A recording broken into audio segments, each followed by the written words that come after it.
Welcome to Pragna study circle. మరి ఎప్పుడైతే ఈ నోటిఫికేషన్స్ వస్తున్న సందర్భంలో మా ప్రయత్నంలో భాగంగా కొంత ఇన్ఫర్మేషన్ మీకు ఇవ్వాలని ఆలోచన చేస్తున్నాం. ఎందుకంటే విద్యార్థులు అవగాహన లేక అవగాహన రాహిత్యంతో అనేక మంది విజయాలకు దూరం అవుతున్నారు. కాబట్టి ఇలాంటి సిచ్యువేషన్స్లో మీకు కొంత గైడ్ లైన్స్గా ఉపయోగపడుతుందని చెప్పేసి ప్రీవియస్ పేపర్స్ ఆధారంగా ప్రీవియస్ పేపర్స్ నుంచి కొన్ని మోడల్స్ను మీకు సబ్జెక్ట్ ద్వారా ఎక్స్ప్లెయిన్ చేయడం జరుగుతుంది.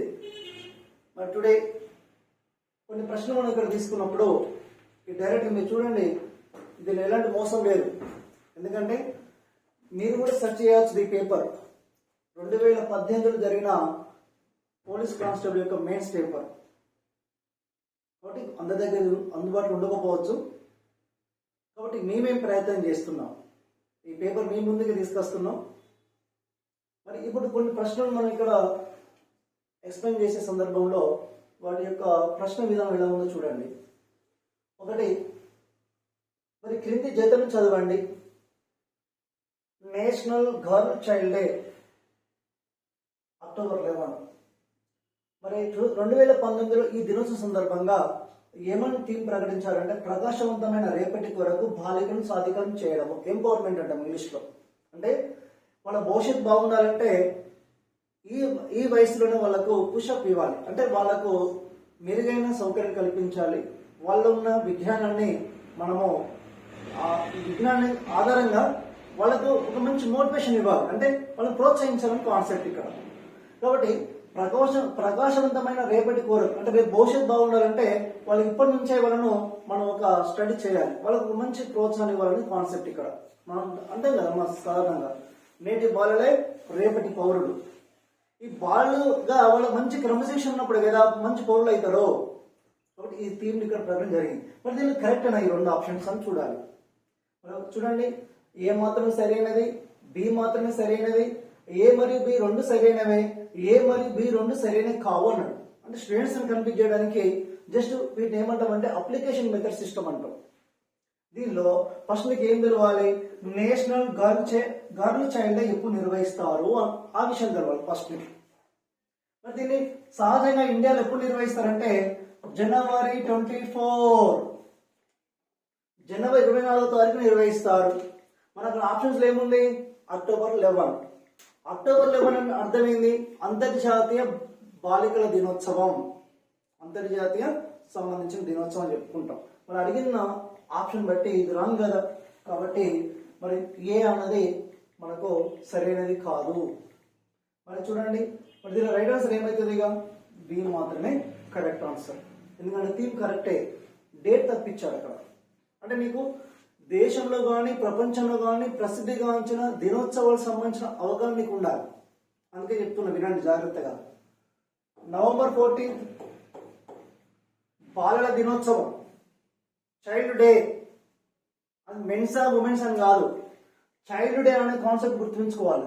మరి ఇక్కడ ఏమి ఇచ్చాడు, నేషనల్ గర్ల్ చైల్డ్ అంటే జనవరి 24, ఇంటర్నేషనల్ ఎప్పుడు అక్టోబర్ 11.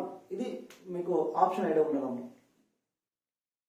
నెక్స్ట్, ఇది కంప్లీట్ గా ఒక విపత్తు సంబంధించిన చర్య లేదా సైనిక చర్యలు అంటాము. ఇక్కడ ఎక్సర్సైజ్ రథత్ అనేది దేనికోసం ఉద్దేశించబడిందంటే ప్రతిపాదన ఇచ్చాడు, కారణం ఇచ్చాడు. ఎక్సర్సైజ్ రథత్ విపత్తు ఉపశమన చర్య 2019లో ఎక్కడ నిర్వహించబడ్డది, రాజస్థాన్ నిర్వహించబడ్డది. కరెక్టే. మరి ఎందుకోసం ఈ ఎక్సర్సైజ్ చేయబడ్డదంటే మానవత్వ సహాయము, విపత్తు ఉపశమన కార్యకలాపాల కోసము ఆ సమన్వయం చేయడానికి దీన్ని నిర్వహించబడ్డది. ఈ రెండు కూడా కరెక్ట్ అను. కాబట్టి చూడండి, ఇది కరెక్ట్ ఆన్సర్. అంటే దీన్ని బట్టి మీరు ఒకటి కాన్సెప్ట్ గుర్తుంచుకోండి. దేశంలో భూకంపాలు సంభవించడం కానీ, దేశంలో వరదలు సంభవించడం కానీ, దేశంలో కొండ చెరువులు విరిగిపడడం కానీ, హఠాత్ పరిణామాలు జరిగిన సందర్భంలో ప్రకృతి పరమైన నష్టాలు జరిగినప్పుడు ఈ దళాలు మనకు సేవలు అందిస్తాయి.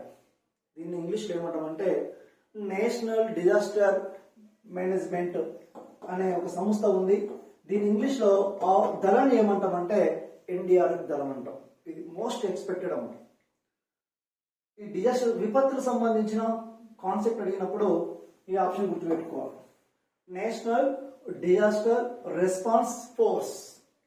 దీన్ని మన్మోహన్ సింగ్ గవర్నమెంట్ మన భారతదేశంలో ప్రారంభించింది ఎప్పుడైతే 2004 సంవత్సరంలో డిసెంబర్ మాసంలో సునామీ మన దేశాన్ని చాలా నష్టపరిచిందాం. భారతదేశంలో ఈ ప్రకృతి విపత్తు వలన ప్రాణ నష్టం జరిగింది, ఆర్థిక నష్టం జరిగింది.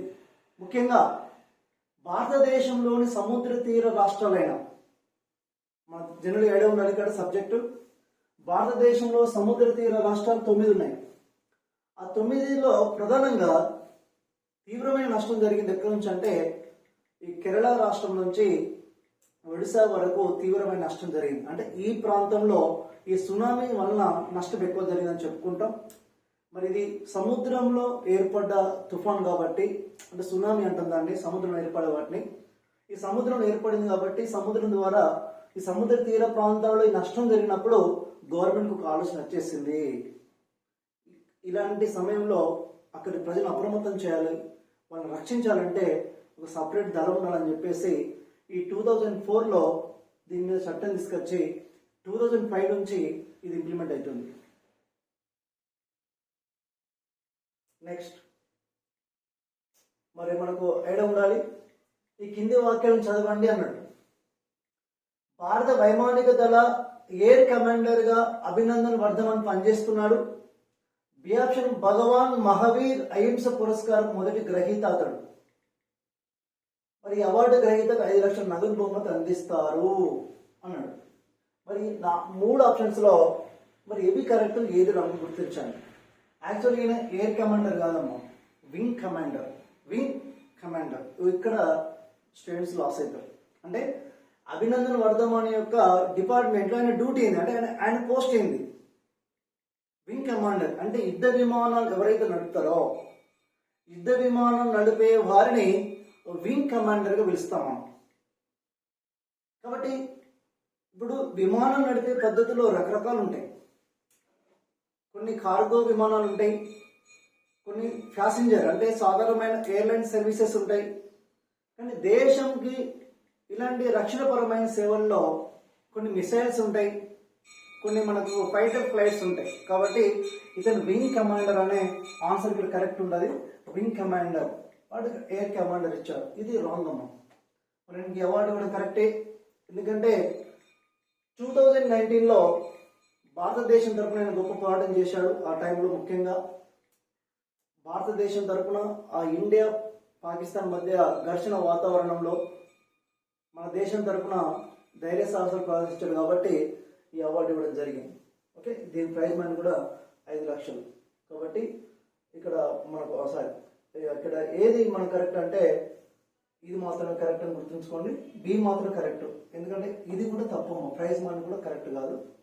బి ఆప్షన్ మాత్రమే రైట్ ఆన్సర్ గుర్తుంచుకోండి. ఏ తప్పు, ఇది కూడా తప్పే ఉంది. కాబట్టి దీనిలో 3 ఇచ్చిన ఆప్షన్స్ కరెక్ట్ ఏదో గుర్తించాలి. ఓకే, కాబట్టి ఇలాంటి మోడల్స్ వచ్చినప్పుడు పూర్తి పరిజ్ఞానం ఉన్నప్పుడు మాత్రమే నువ్వు ఆన్సర్ చేయగలుగుతావు. నెక్స్ట్ ఇది ఒక స్కీమ్ సంబంధించింది.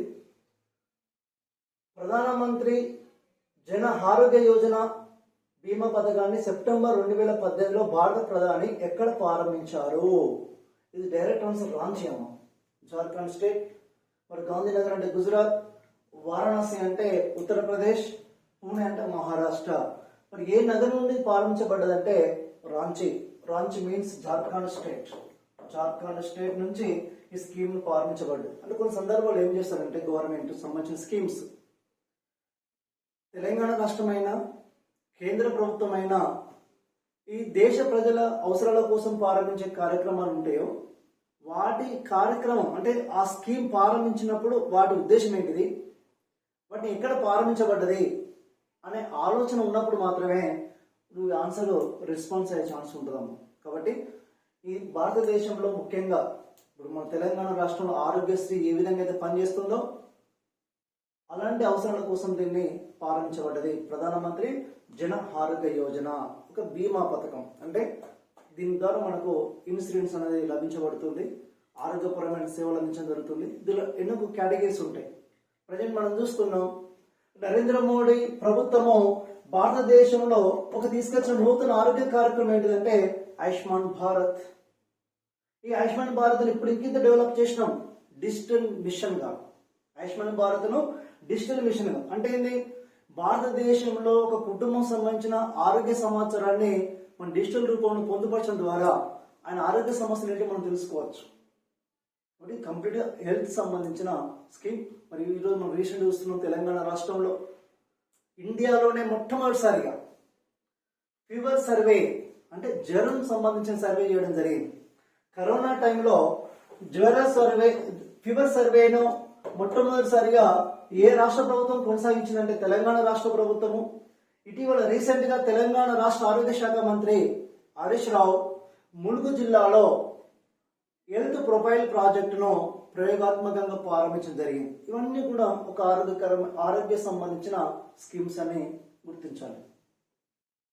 నెక్స్ట్ ఇక్కడ వాటి యొక్క డైరెక్టర్ జనరల్స్ మరియు కేంద్ర సంస్థలను పొందుపరచమని ఇవ్వడం జరిగింది. మరి ఇప్పుడు రజనీకాంత్ మిశ్రా, ఎస్ఎస్ దేశ్వాల్, జల శ్రీవాస్తవ, శేఖర్ సి మండే వీటి యొక్క జతపరచమంటున్నాడు. అంటే ఇండో టిబెటియన్ బోర్డర్ పోలీస్ ఎవరు అంటే రజనీకాంత్ మిశ్రా. మరి శాస్త్రీయ మరియు పారిశ్రామిక పరిశోధన మండలి ఎవరంటే జల శ్రీవాస్తవ. బోర్డర్ సెక్యూరిటీ ఫోర్స్ ఎవరంటే ఎస్ఎస్ దేశ్వాల్. అంటే ఇది ఒకటి కాన్సెప్ట్ గుర్తుంచుకోండి. వీటిని ఎప్పుడు కూడా కరెంట్ అఫైర్స్ లో అప్డేట్ అవుతుంటాయి. అప్డేట్ అంటే చూడండి, ఎగ్జాంపుల్ చెప్తున్నా. మనకు సిడిఎస్ అధిపతిగా బిపిన్ రావత్ పనిచేశాడు, ఆయన మరణించాడు. ఆ పోస్ట్ ఇప్పుడు వేకెన్సీ ఉన్నది.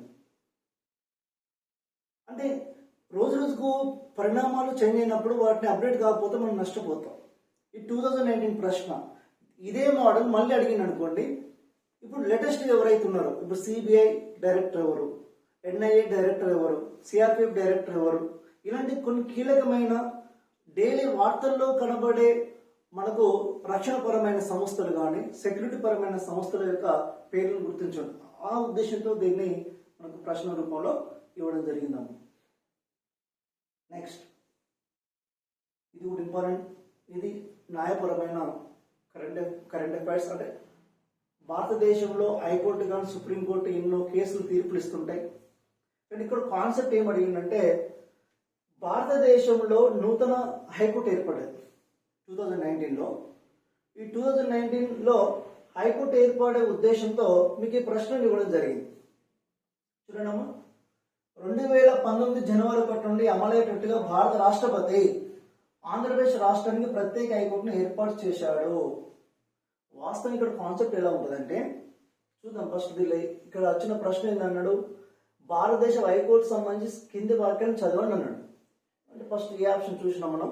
మరి బి ఆప్షన్ చూస్తే ఈ కొత్త హైకోర్టు ఏర్పాటుతో భారతదేశంలో ఎన్ని హైకోర్ట్స్ ఉంటాయంటే 25 హైకోర్ట్స్ ఉంటాయి. వాడేమి ఇచ్చాడు తెలివిగా 27 అని నంబర్ ఇచ్చాడు. అంటే నీకు ఏమని తెలియాలి ఇక్కడ, ఆంధ్రప్రదేశ్లో నూతన హైకోర్టు అమరావతిలో ఏర్పాటు చేయబడ్డది. మరి ఆంధ్రప్రదేశ్ రాజధాని అమరావతి, ఆంధ్రప్రదేశ్ హైకోర్టు కూడా అమరావతి. తెలంగాణ హైకోర్టు హైదరాబాద్, తెలంగాణ రాజధాని హైదరాబాద్. ఇలాంటి హైకోర్ట్స్ ఎన్ని ఉన్నాయంటే ఇండియాలో ప్రజెంట్ 25 ఉన్నాయి. కాబట్టి ఇచ్చిన ఆప్షన్స్ లో ఏది రాంగ్ అవుతుంది, ఈ యొక్క బి ఆప్షన్ అనేది రాంగ్ అని గుర్తించండి. మరి ఈ విధంగా ఈ కాన్సెప్ట్ లో మనకు రెస్పాన్సిబిలిటీ ఏంటంటే ఒక రాష్ట్రంలో హైకోర్టు ఏర్పాటు చేయాలంటే ఎవరి యొక్క అనుమతి కావాలి, సుప్రీంకోర్టు ప్రతిపాదన చేస్తుంది. ఒక రాష్ట్రంలో ఒక హైకోర్టు ఏర్పాటు చేయాలంటే ఎవరి యొక్క అనుమతి కావాలి, సుప్రీంకోర్టు యొక్క అనుమతి కావాలి, సిఫార్సు చేస్తుంది. ఆ సుప్రీంకోర్టు సిఫార్సును ఎవరు ఆమోదిస్తారు, రాష్ట్రపతి ఆమోదించి. జస్ట్ మీరు చూడండి, ఈరోజు ప్రజెంట్ ఒక జోనల్ సిస్టాన్ని ఆమోదించాలంటే కూడా ఎవరి యొక్క పర్మిషన్ కావాలి, రాష్ట్రపతి యొక్క పర్మిషన్ కావాలి. మరి ఒక న్యాయపరమైనదే కదా, న్యాయపరమైన అధికారులు కూడా ఉన్నాయి రాష్ట్రపతి దగ్గర. కాబట్టి ఒక రాష్ట్రంలో హైకోర్టు ఏర్పాటు చేయాలని సిఫార్సు చేసే సుప్రీంకోర్టు అయితే దాన్ని ఆమోదించేది రాష్ట్రపతి. కాబట్టి దీనిలో ఒకటి రాంగ్ ఉంది, ఒకటి రైట్ ఉంది. కాబట్టి ఏ మాత్రమే సరైనదని గుర్తించాలి. Next awards. జస్ట్ మీకు ఇన్ఫర్మేషన్ ఇస్తున్నా. ఈ అవార్డ్స్ను ఇప్పుడు ప్రజెంట్ ఫాలో కావాలి, 2022 ఫాలో కావాలి.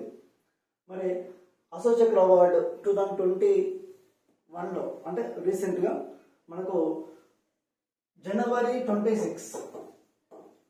జస్ట్ దీని మోడల్ చెప్తున్నా, మీరు దీని గురించి దీని అప్డేట్ ఎట్లా కావాలనేది.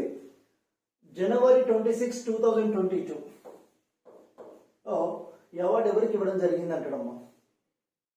ఈ అశోక్ చక్ర అవార్డు 2019లో మనకు ఎవరికి ఇచ్చినాం? అసలు పీయూష్ గోయల్కు దీనికి అశోక్ చక్ర సంబంధం లేదు.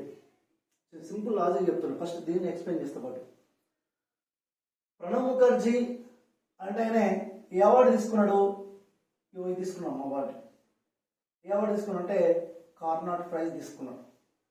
ఈ ఫిలిప్ కోట్రల్ ప్రైజ్ తీసుకున్న వ్యక్తి ఎవరంటే నరేంద్ర మోడీ. అశోక్ చక్ర అవార్డు తీసుకున్న వ్యక్తి ఎవరంటే మనకు ఇది ఆన్సర్,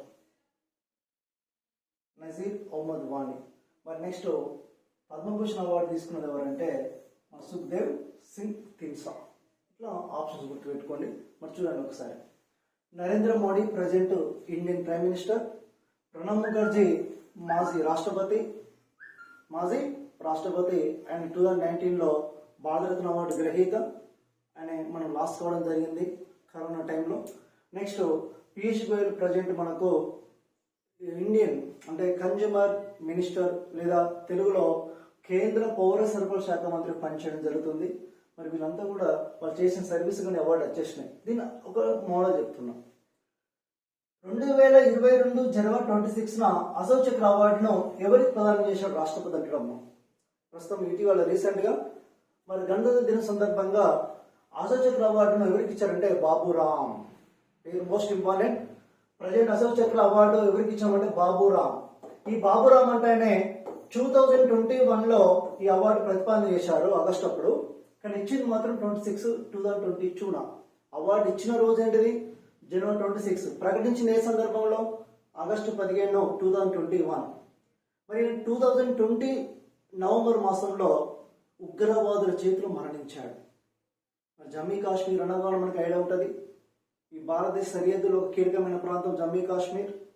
మరి జమ్మూ కాశ్మీర్లో ఈయన సర్వీస్ చేస్తున్నప్పుడు అక్కడ ఉన్న ఉగ్రవాదులకి దీని మధ్య ఇలా గ్రూప్ మధ్య జరిగిన పోరాటంలోనే దేశం కోసం ప్రాణత్యాగం చేస్తారు. కాబట్టి దేశం కోసం ఎవరైతే ఈ విధంగా ప్రాణత్యాగం చేస్తారో వారిని స్మరించుకుంటూ ఇండియన్ గవర్నమెంట్ ఇలాంటి మిలిటరీ అవార్డ్స్ ఇవ్వడం జరుగుతుంది.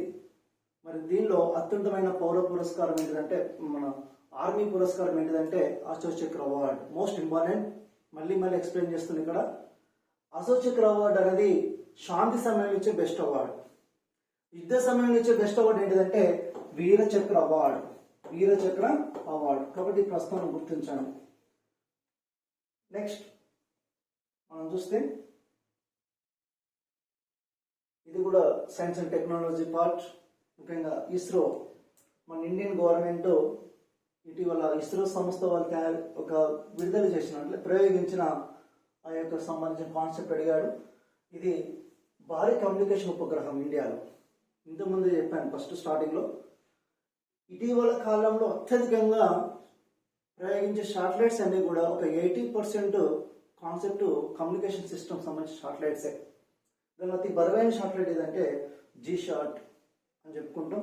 దీన్ని డిసెంబర్లో ఎక్కడి నుంచి ప్రయోగించారంటే ఇది రైట్ ఆన్సర్ అమ్మా, ఫ్రెంచ్ గయానా.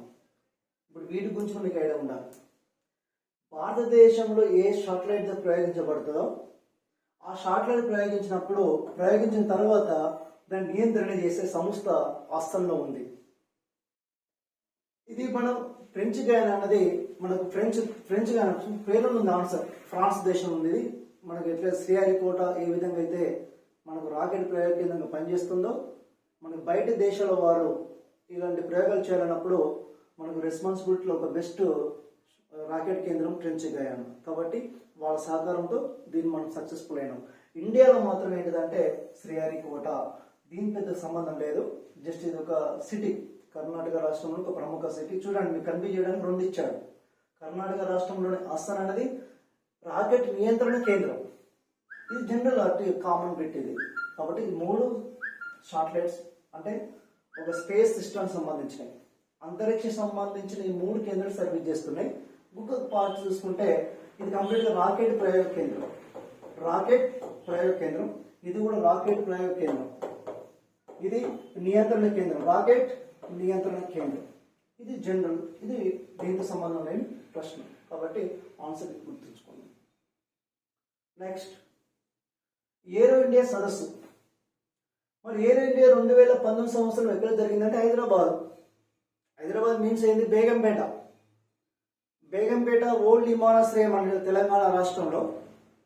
ఇప్పుడు న్యూ ఎయిర్పోర్ట్ శంషాబాద్ ఎయిర్పోర్ట్. కాబట్టి ఇలాంటి ఎగ్జిబిషన్స్, వైమానిక ప్రదర్శన అంటాం మనం. ప్రతి year Indian government, state government type అయి ఇలాంటి ప్రోగ్రామ్స్ కండక్ట్ చేయడం జరుగుతుంది. కాబట్టి ఆ సంవత్సరంలో ఈ కార్యక్రమం నిర్వహించబడేది హైదరాబాద్. ఇది మోస్ట్ ఏది మనకు విమానయాన డిపార్ట్మెంట్, ఎయిర్లైన్స్ యొక్క సహకారంతో ఈ కార్యక్రమాన్ని నేమ్ జరుగుతుంది. దీని ద్వారా మనం విమాన రంగంలో మన యొక్క శక్తి ప్రదర్శన ఎంత ఉందో తెలుసుకోవచ్చు ఈ కార్యక్రమం ద్వారా. ఓకేనా? ఇవన్నీ కూడా కంప్లీట్గా మనకు విమానయాన సంస్థలతో అనుబంధం కలిగిందని చెప్పుకుంటాం. చెన్నై ఎయిర్పోర్ట్ ఉంది, గోవాలో పనాజుల ఎయిర్పోర్ట్ ఉంది, అదేవిధంగా బెంగళూరు ఎయిర్పోర్ట్ ఉంది, హైదరాబాద్ ఎయిర్పోర్ట్ ఉంది. ఇది most important. Shamshabad airport only one of the international airport in Telangana state. ఇది రైట్ ఆన్సర్ హైదరాబాద్. నెక్స్ట్, ఇది కంప్లీట్గా ఇండెక్స్. ఇండెక్స్ మీన్ ఏంటంటే వివిధ శాఖల వారు, అంటే మానవాభివృద్ధి సూచికలని, అవినీతి సూచికలని, మనకు ఆరోగ్యపరమైన సూచికలని, పేదరికపైన సూచికలని, ఈ అసమానత సంబంధించిన సూచికలని, ఇట్లాంటి ఎన్నో రకాల ఇండెక్స్ వస్తున్నాయి. కానీ మేజర్ ప్రాబ్లం ఏంటంటే వరల్డ్ సంబంధించిన ఇన్ఫర్మేషన్లో ప్రపంచవ్యాప్తంగా అవినీతి పరమైన వ్యవస్థ ఇంకా కొనసాగుతుంది. కాబట్టి ఇక అవినీతి పరంగా ఇండియన్ ర్యాంక్ గురించి ఈ ప్రస్తావన చేయడం జరిగింది. మరి ఆ 2019లో మనకు ఈ రిపోర్ట్ వచ్చినప్పుడు మన ర్యాంక్ ఏంటంటే 81 అని చెప్పుకుంటాం. మరి ప్రజెంట్ మన ఇండియా ర్యాంక్ ఇది 130 ఉంది. 130 స్థానం వరకు ఈరోజు మనం రావడం జరుగుతుంది. అంటే ర్యాంక్ అనేది వాళ్ళు చేసే పనితీరుని బట్టి ఆ అవినీతి సంబంధించిన అంశాలను బేస్ చేసుకొని ఈ ర్యాంక్స్ అని డిసైడ్ చేయడం జరుగుతుంది. కానీ ఫండమెంటల్ మాత్రం మర్చిపోకండి. ప్రతి ఇయర్ ఈ ఇంటర్నేషనల్, ఈ ట్రాన్స్పరెన్సీ ఇంటర్నేషనల్ అనే కాన్సెప్ట్ను ప్రతి ఇయర్ కూడా రిలీజ్ చేయడం జరుగుతుంది రిపోర్టు. ఇది జర్మనీ దేశంలో ఉంది. జర్మనీ దేశం ఉంది సంస్థ. జర్మనీ దేశంలోని ఈ యొక్క సంస్థ వారు ఈ రిపోర్ట్ ఇస్తున్నారు. మరి ఏ సందర్భంలో ఇస్తున్నారు మీకు విషయం తెలిసి ఉండాలి. మరి ప్రతి ఇయర్ ఈ అవినీతి నిర్మూలన దినోత్సవం ఎప్పుడు నిర్వహిస్తామంటాడు. ఈ అవినీతి నిర్మూలన దినోత్సవాన్ని ప్రతి ఇయర్ ఎప్పుడు నిర్వహిస్తామంటే December 9th. December 9th అనగానే సోనియా గాంధీ జన్మదినం, ఆమెకు దీనికి సంబంధం లేదు, కానీ ఒక పొలిటికల్ మనం చెప్పుకుంటాం. December 10 human rights day. కానీ ప్రతి ఇయర్ December 9 అనగానే మీ మనసులో ఏ డేటా ఏడు ఉండాలి? అవినీతి నిర్మూలన దినోత్సవం అనే కాన్సెప్ట్ ఉంది. ఆ సిచ్యువేషన్ సందర్భంగా ప్రతి ఇయర్ యాన్యువల్ రిపోర్ట్ ఇవ్వడం జరుగుతుంది. మరి యాన్యువల్ రిపోర్ట్లో ప్రధానంగా తీసుకుంటే అవినీతి తక్కువగా ఉన్న దేశాలు ఐరోపా కంట్రీస్, డెన్మార్క్, నార్వే. డెన్మార్క్ చూడండి ఒకసారి ఎగ్జాంపుల్, జనరల్గా డెన్మార్క్, నార్వే, ఫిన్లాండ్ ఇలాంటి దేశాలు ఎక్కువగా బెస్ట్, అంటే అవినీతి తక్కువగా ఉన్న దేశాలు గుర్తించబడ్డాయి. ఆసియా ఖండం కానీ ఆఫ్రికా ఖండం కానీ అవినీతి ఎక్కువగా ఉన్నట్టుగా మనకు కనబడుతున్నాయి. మనం చూస్తే దక్షిణ సుడాన్ ఇలాంటి దేశాలు ఎక్కువగా అవినీతి పాలవుతున్నాయి. ఆసియా ఖండంలో తీసుకుంటే ఇండియా, పాకిస్తాన్ ఇలాంటి దేశాల అవినీతిలో ఎక్కువగా ఈ కరప్షన్ జరుగుతున్నట్టుగా మనకు ఈ రిపోర్ట్ ద్వారా తెలుస్తుంది. ఇండియా చాలా గొప్పది, కానీ అవినీతి పరంగా తీసుకుంటే మనకు ఫెయిల్యూర్గా ఈ రిపోర్ట్ రావడం జరుగుతుంది. కాబట్టి నేను ఇంతకుముందు మీకు ఎక్స్ప్లెయిన్ చేసినట్టుగా సూచికల మీద కంపల్సరీ ఫోకస్ చేయండి. నెక్స్ట్, ఇక్కడ ఏంటంటే ఈ ఒక హ్యూమన్ రైట్స్ కాన్ఫరెన్స్, అంటే ప్రపంచవ్యాప్తంగా హ్యూమన్ రైట్స్ సంబంధించిన అవేర్నెస్ కోసం ఈ ప్రోగ్రాం నిర్వహించబడ్డది. కాబట్టి న్యూఢిల్లీలో ఈ కాన్సెప్ట్ నిర్వహించబడ్డది. ప్రపంచ ప్రభుత్వాల సదస్సు అనేది హైదరాబాద్ నిర్వహించబడ్డది. దీన్ని వరల్డ్ గవర్నమెంట్ సమ్మిట్ అంటున్నాం. కాబట్టి మరి ఈ రెండిట్లో ఏది కరెక్టు, ఏది రాంగ్ అని కూడా మీరు గుర్తించాలి. మరి ఈ విధంగా ఇక్కడ ప్రపంచ ప్రభుత్వాల సదస్సు జరగలే, ఈ ప్రపంచ నగరాల సదస్సు జరిగింది.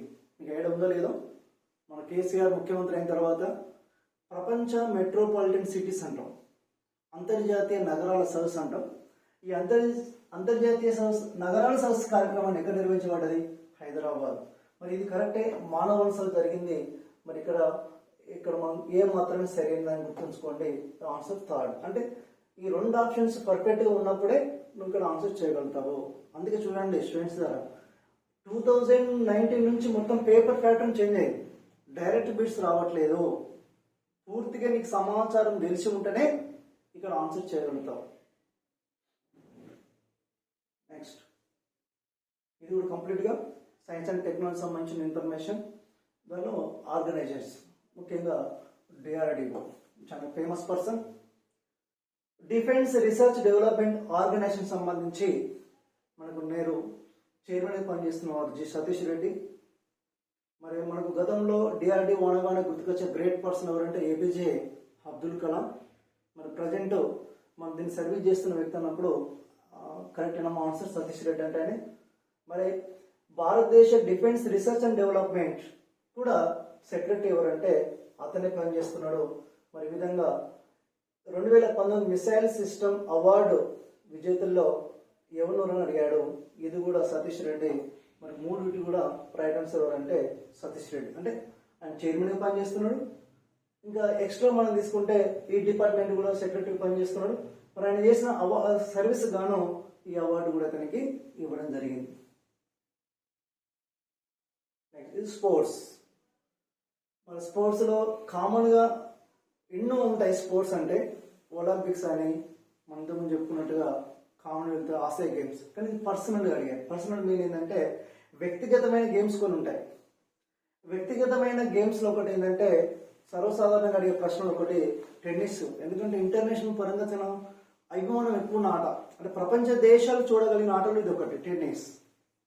ఓకే, ఇండియానే కాదు, America, England, France, more than అనేక కంట్రీస్. ముఖ్యంగా ఒక పేరుంది దీనికి, విలాసవంతమైన లేదా ధనికవంతమైన దేశాలు ఎక్కువ ఆడే ఆట అంటే కూడా టెన్నిసే. ప్రపంచంలో ఏవైతే ధనిక దేశాలు ఉన్నాయో అవి ఎక్కువ ఏ ఆట ఇష్టపడతాయి ఆట? టెన్నిస్ అని చెప్పుకుంటాం. మరి ఇండియా అంటే మన జాతీయ క్రీడ హాకీ, కానీ మనం ఎక్కువ ఇష్టపడే ఆట ఏంటిది? క్రికెట్. కానీ అడిగిన ప్రశ్న ఏంది ఇక్కడ? టెన్నిస్ సంబంధించిన కాన్సెప్ట్ అడిగారు. మరి ఆప్షన్ చూడండి, 2019 ఆస్ట్రేలియా ఓపెన్ అనగానే ఆస్ట్రేలియా ఓపెన్ గెలిచింది ఎవరంటే మనకు నోవాక్ జోకోవిచ్ గెలవడం జరిగింది 2019లో. మరి అప్పుడు ఎవరిని ఆయన ఓడించాడంటే రఫేల్ నాదల్. మనకి ప్రజెంట్ ఇది మోస్ట్ ఇంపార్టెంట్ అమ్మ 2022లో. ఇటీవల రీసెంట్గా ఎప్పుడైతే 2022 జనవరి మాసంలో ఎండింగ్లో ఆస్ట్రేలియా ఓపెన్ జరిగింది. ఈ ఆస్ట్రేలియా ఓపెన్ గెలుచుకున్న వ్యక్తి ఎవరంటే 2022 రఫేల్ నాదల్. ఈ రఫేల్ నాదల్ 2022 విజయం సాధించిన ద్వారా టెన్నిస్ చరిత్రలోనే అంటే గ్రాండ్ స్లామ్ టోర్నమెంట్ లో అత్యధిక విజయాలు సాధించిన ఆటగాడిగా రికార్డు నెలకొల్పాడు రఫేల్ నాదల్. మరి ఇదే వ్యక్తిని మళ్ళీ ప్రస్తావన చేస్తున్నా. ఇటీవల నోవాక్ జోకోవిచ్ ఈ టోర్నమెంట్ నుంచి దూరం కావడం జరిగింది. ఎందుకంటే అతను చేసిన మిస్టేక్ ఒకటే. మరి ప్రపంచవ్యాప్తంగా కరోనా ఉంది, కరోనా పాండమిక్ అంటాం. కరోనా టైంలో ఆయన ఒక సర్టిఫికేట్ అంటే ఇతని ఈ యొక్క వ్యాక్సినేషన్ వేసుకున్నాడు అని ఆయన సెర్బియా దేశం తరపున అతను ఎలాంటి ఇన్ఫర్మేషన్ తీసుకురాలేదు. కాబట్టి కరోనా సంబంధించిన రూల్స్ అండ్ రెగ్యులేషన్స్ ఆయన పాటించలేకపోయాడు. కాబట్టి ఆస్ట్రేలియా టోర్నమెంట్ నుంచి 2022లో దూరం కావడం జరిగింది. ఈయన దూరం కావడం వలన అవకాశం ఎవరికి వచ్చిందంటే Rafale Nadal 2022 Australia open champion. ఇతను రష్యా దేశానికి చెందిన మెద్వదేవ్, ఈ మెద్వదేవ్ అనే వ్యక్తిని ఓడించి సక్సెస్ఫుల్ కావడం జరిగింది. కాన్సెప్ట్ అర్థమైంది కదా. ఈ 2019 మోడల్ ఇప్పుడు ఏం చేస్తాడు? ఈ 2022లో రఫేల్ నాదల్ ఆస్ట్రేలియా ఓపెన్ గెలిచాడు. And more than record French open. ఇక్కడ చూడండి మీరు, ఆస్ట్రేలియా ఓపెన్ లో 9 విజయాలు సాధించిన రికార్డ్ ఎవరికి ఉంది? నోవాక్ జోకోవిచ్ ఉంది. రేపు ఏమంటాడు ఈయన? ఈ రఫేల్ నాదల్ అంటే అత్యధికంగా విజయం సాధించిన టోర్నమెంట్ ఏంటిది? French open. ఇంకా అడగొచ్చు దేన్ని? ఈ 4 ఓపెన్స్ ఉంటాయి ఇక్కడ ఆస్ట్రేలియా సంబంధించి. ఒకటి French open, Wimbledon, US America open. ఇది ఆల్రెడీ గత కానిస్టేబుల్లో అనేక జనరల్ ఎగ్జామ్స్ అడిగాడు. ఈ గ్రాండ్ స్లామ్ టోర్నమెంట్ యొక్క వరుస క్రమం చెప్పు అన్నాడు. అంటే ఫస్ట్ ఏమైతుంది? ఆస్ట్రేలియా. రెండవది ఏమైతుంది? French open. మూడోది ఏమైతుంది? వింబుల్డన్. నాలుగోది యుఎస్ ఓపెన్. మరి ప్రజెంట్ జరిగింది ఏంటది, ఇప్పుడు జరిగింది ఏంటిది, ఆస్ట్రేలియా ఓపెన్ 2022. ఇక్కడ అడిగిన ప్రశ్న కూడా ఆస్ట్రేలియా ఓపెన్. మరి ఆస్ట్రేలియా ఓపెన్ ఎక్కడ జరుగుతుంది అంటాడు. మళ్ళీ నెక్స్ట్ మన ఫ్యూచర్ ఎగ్జామ్ మోడల్ తీసుకుంటే ఆస్ట్రేలియా ఓపెన్ గెలిచిన వారి గురించి ఇచ్చాడు ఇక్కడ. మరి ఆస్ట్రేలియా ఓపెన్ ఏ ప్రదేశం నిర్వహించబడుతుంది ప్రతి ఇయర్ అన్నప్పుడు ఆస్ట్రేలియా ఓపెన్ జరిగేది ఎక్కడంటే మెల్బోర్న్. ఇది ఆస్ట్రేలియా దేశంలో ఒక ప్రముఖ సిటీ మెల్బోర్న్. చాలా మంది స్టూడెంట్స్ ఏం చేస్తారంటే స్వీడన్ సారీ ఇక్కడ ఆస్ట్రేలియా దేశం అనగానే ఫేమస్ నగరాలు ఒకటి సిడ్నీ అని చెప్పుకుంటాం. సిడ్నీ, కాన్పెర్రా, అడిలైడ్ ఇలాంటి పేర్లు వస్తుంటాయి. అంటే విద్యార్థులను మోసం చేయడానికి ప్రయత్నం చేస్తారు మాస్టర్ ఎప్పుడైనా. ఆస్ట్రేలియా ఓపెన్ జరిగేది ఎక్కడని తెలిసిన ఇబ్బంది లేదు కదా, అందుకే షార్ట్ కట్ గుర్తుపెట్టుకోండి. ఏ అంటే ఆస్ట్రేలియా ఓపెన్, ఎం అంటే మెల్బోర్న్, ఏఎం అనే పదం గుర్తుపెట్టుకోండి. నువ్వు ఆన్సర్ ఎందుకు మిస్ అవుతుంది చెప్పండి. ప్రతి ఇయర్ ఆస్ట్రేలియా ఓపెన్ జరిగేది ఎక్కడ, మెల్బోర్న్ అనే ఒక కోడ్ సిస్టమ్ పెట్టుకో, నువ్వు గుర్తుంచుకునే అవకాశం ఉంటుంది. అంటే ఇలాంటి క్రీడ సందర్భం నీకు ఏం తెలిసి ఉండాలంటే మహిళా సింగిల్స్ విజేత ఎవరు, పురుషుల సింగిల్స్ విజేత ఎవరు, మహిళా డబుల్స్ విజేత ఎవరు, మిక్స్డ్ డబుల్స్ విజేత ఎవరు, ఈ 4 కేటగిరీస్ గుర్తుపెట్టుకుంటూనే జరిగింది ఎక్కడ, ఇట్లా తీసుకున్నప్పుడు మాత్రమే నువ్వు ఆన్సర్ చేయగలుగుతావు.